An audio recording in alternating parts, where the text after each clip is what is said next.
sigurno ne manjka, da že drugo tekmo nismo dali gola, ker če ne daš gola, težko zmagaš tekmo. Nekako ne izkoristimo priložnosti, ki jih dobimo, manjkajo nam te streli. Japonci so bili danes enostavno predobri za nas.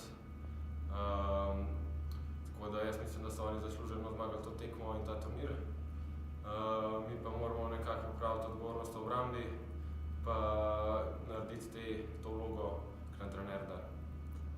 Ja, na današnji tekmi smo, moram reči, da odlično se pripravili. Japonska igra izredno hiter hokej. Mi smo imeli pripravljen, mogoče na začetku te malo čudne odločitve sodnika, so nas v bistvu potisnili nazaj, vrnili smo se v tekmo, v bistvu čisto enakovredno prihajalo priložnosti, škoda tiste vratnice, tam rezultat bi bil 1-1, tekma bi postala popolnoma drugačna. V zadnjo tretjino smo odlično začeli, prvih 5 minut dejansko bili v njihovi tretjini, potem pa zopet sporna sodniška odločitev, piskal je offside, pustil je, da se je igra odvijala naprej, oni so dosegli zadetek in z tega ven je v bistvu se tekma nam zlomila.